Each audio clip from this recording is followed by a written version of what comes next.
गामिनि president secretary आरो नैबे खाथिगुरि जिल्लार बेन्दोंनि सिङाव थानाय आखाइ जाना जादों बायद'क फट'खौ लाखियो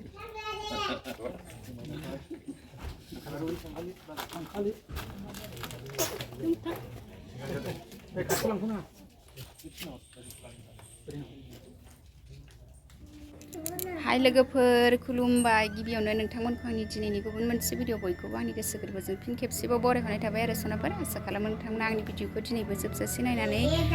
होदोलाय ओमफ्राय भिडिअनि गेजेरजों मा मा दिन्थिलांनो हायो दिन्थिलांनोसै ओमफ्राय आंनि चेनेलाव दिनैसो सोरबा गोदान नायसनोबा प्लिज अन्नानै साबस्क्राइब खालामना होलांदो ओमफ्राय लाइक कमेन्ट होलांदो आरो थुदो लोगोफोर बिदिबा भिडिअखौ स्टार्ट खालामनोसै नाया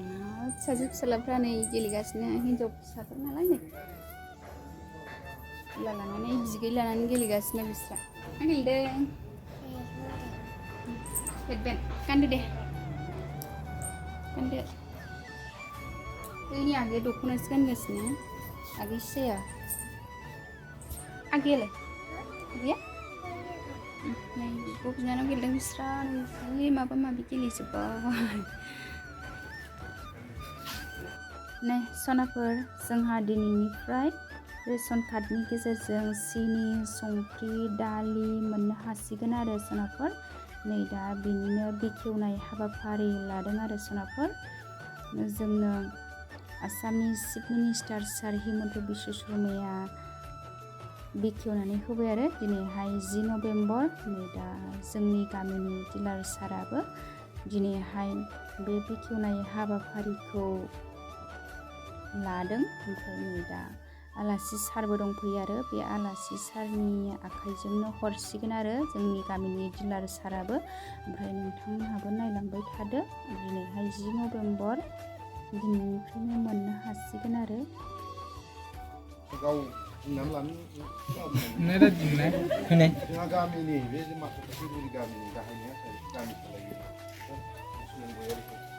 लोगोसे गामिसे मोजां आरो गोजोननाय थाबाय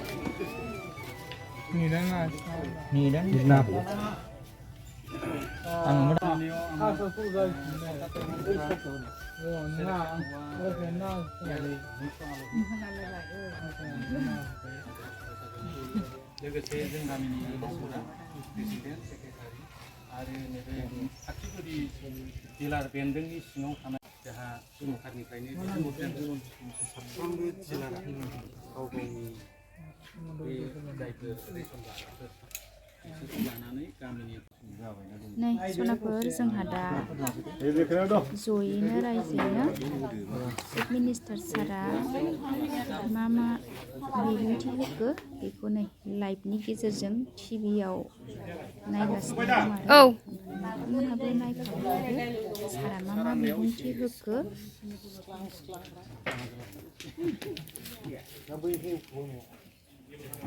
আমি আজিৰ দিনত যিটো আমি আঁচনি আৰম্ভ কৰিছোঁ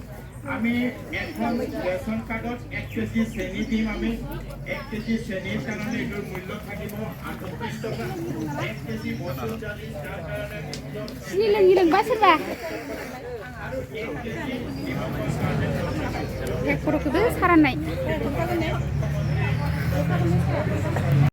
অশোক সিংহাল ডাঙৰীয়া মন্ত্ৰী ৰূপেশ গোৱালা ডাঙৰীয়া আমাৰ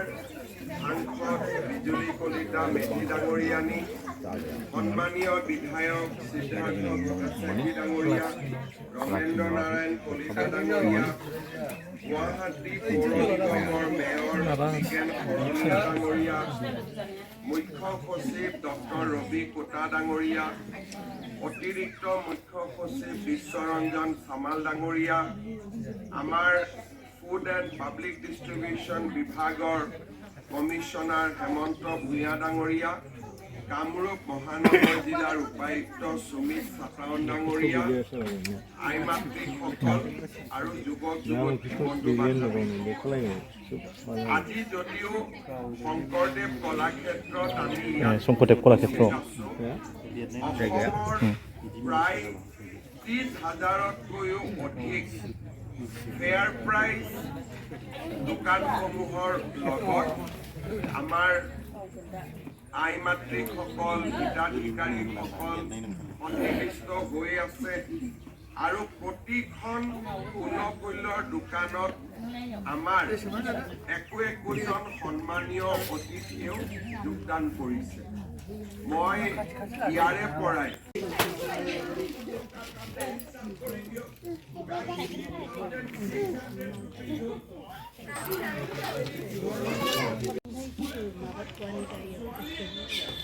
दालि लांफैग्राफ्रा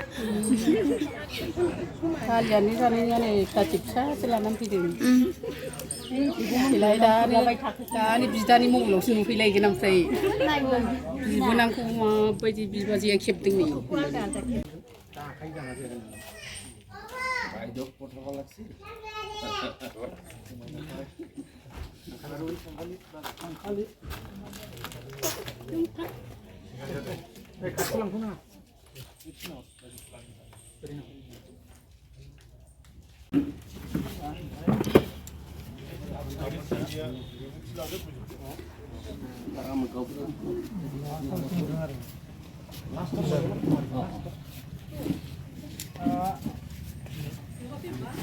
रजोबथाखै र' हरनाय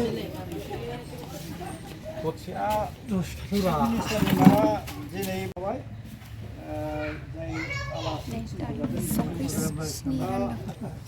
बिनि सोमोन्दैनो जोंनि गामिनि गावबुराखौ फंनैसो बुंनो थाखाय खावलायनाय जाबाय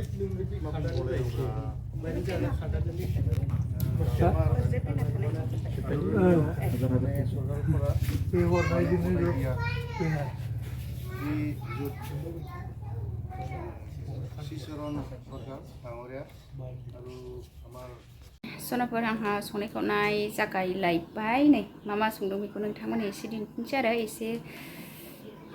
संख्रै सिनि दालि रेसन राननायनि मिटिं दंमोन आरो सेमिनार फिसानो ओमफ्राय बेखौ एसे खोनासंखांबाय ओमफ्राय दा संनाय खावनाय जागायलायबाय आरो एसे दिन्थिनोसै आङो मा संदों एसे आबौआ दाउ बेदर संगासिनो गोदौगासिनो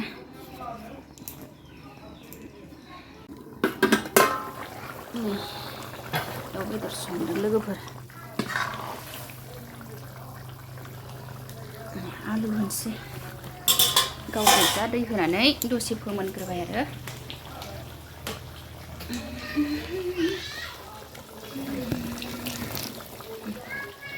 आलु होबाय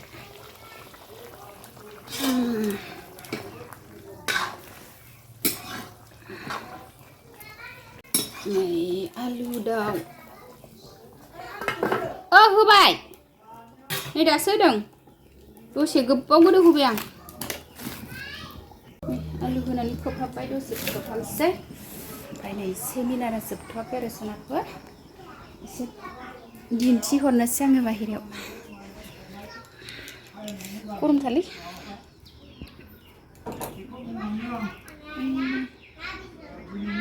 सेमिनारा जागासिनो आरो सनाफोर रेसन हरनायनि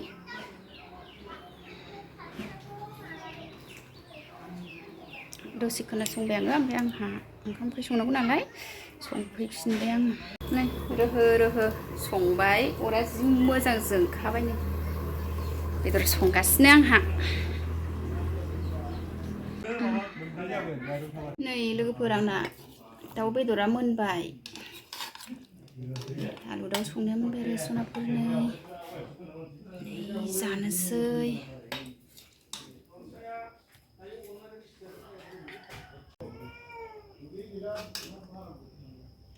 जोंहा बेदर भाजा जानो नागिरबाय लोगोफोर